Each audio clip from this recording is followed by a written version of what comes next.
नमस्कार। कृपा मणि Tiwari official channel में आप सभी का बहुत बहुत स्वागत है। आज हम बात करेंगे, आप लोगों के सम्मुख एक प्रश्न के उत्तर देने के संबंध में आए हैं। धूप बत्ती और अगरबत्ती को लेकर के बात करने वाले हैं।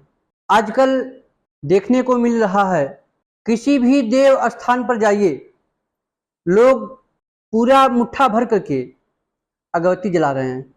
ऐसा लगता है कि भगवान अगरबत्ती से ही प्रसन्न हो रहे हैं। भाइयों, क्या आपने कभी विचार किया कि हमारे धर्म में अगरबत्ती जलाना निषेध है? निषेध क्यों है? प्रायः अगरबत्ती में बांस की लकड़ी का प्रयोग होता है और बांस को हम वंश मानते हैं, और आज के समय में हम जिसे वंश मानते हैं उसी को जला रहे हैं। जैसा कि आप सभी जानते हैं, जब किसी की मृत्यु होती है तो बांस काट कर आता है, उसका चिट्ठी बनता है, और उस पर जब हम डेड बॉडी को रखकर शमशान घाट में लेकर जाते हैं, वहां जलाने के लिए लकड़ी तो खरीदते हैं, लेकिन डेड बॉडी को क्या करते हैं, बांस से उठाकर लकड़ी पर रखकर जलाते हैं। बांस को क्या करते हैं, तोड़ करके वहीं शमशान घाट में कहीं बिखेर देते हैं। हमारे पूर्वजों ने जो यह नियम बनाया था, या हमारे धर्म शास्त्रों में जो यह नियम, यह परंपरा चली आ रही है, उसका कहीं ना कहीं हम दुरुपयोग कर रहे हैं। आज के समय में है क्या कि हम हर काम जल्दी करने के चक्कर में हैं, हर काम शॉर्टकट की तरफ करने के चक्कर में भग रहे हैं। अब क्या है कि हम जब धूप बत्ती बनाएंगे तो हाथ में लगेगा, इसलिए मार्केट से जाते हैं, अगरबत्ती खरीदते हैं और जलाते हैं। दूसरी तरफ अगर देखा जाए तो बांस में सर्वाधिक प्रदूषण होता है। इतना ज्यादा प्रदूषण होता है, जैसा कि सभी मंदिरों में जो मंदिर का गर्भगृह होता है वह प्रायः छोटा होता है।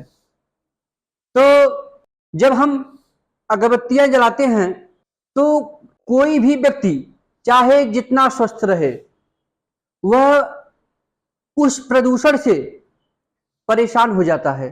क्या आपने विचार किया कि अगरबत्ती के जलने से जब स्वस्थ व्यक्ति का स्वास्थ्य प्रभावित हो सकता है, तो जो जो व्यक्ति दमा का पेशेंट होगा, जिसे सांस संबंधित समस्याएं होंगी, उसकी क्या स्थिति होगी? क्या भगवान के मंदिर में दर्शन करने का अधिकार सिर्फ स्वस्थ व्यक्तियों को ही है? जैसा कि आप देखे होंगे, नहीं तो आप अपने दादा दादी से बातचीत करिएगा। पहले के समय में हमारे पूर्वज, हमारे दादा दादी धूप की लकड़ी लाते थे और उसमें घी और मीठा मिलाकर उसकी सुगंध भगवान को दिखाते थे। कहीं ना कहीं समझदार थे और उनको जानकारी थी, इसलिए वह बाजार से धूप की लकड़ी लाकर घी, मीठा, लोहबान और गुग्गल आदि मिलाकर के उसकी सुगंध भगवान को समर्पित करते थे। और आजकल हम क्या करते हैं कि शॉर्टकट के चक्कर में अगरबत्ती जला करके पता नहीं कितने व्यक्तियों को, कितने समाज के भाइयों को उसके दुर्गंध युक्त सुगंध से परेशान करते हैं।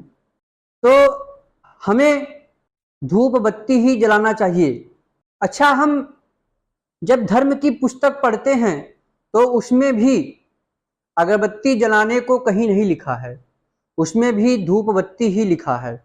हम जाते जाते आप सभी के बीच में एक प्रश्न छोड़कर जा रहे हैं, क्या हम सही कर रहे हैं?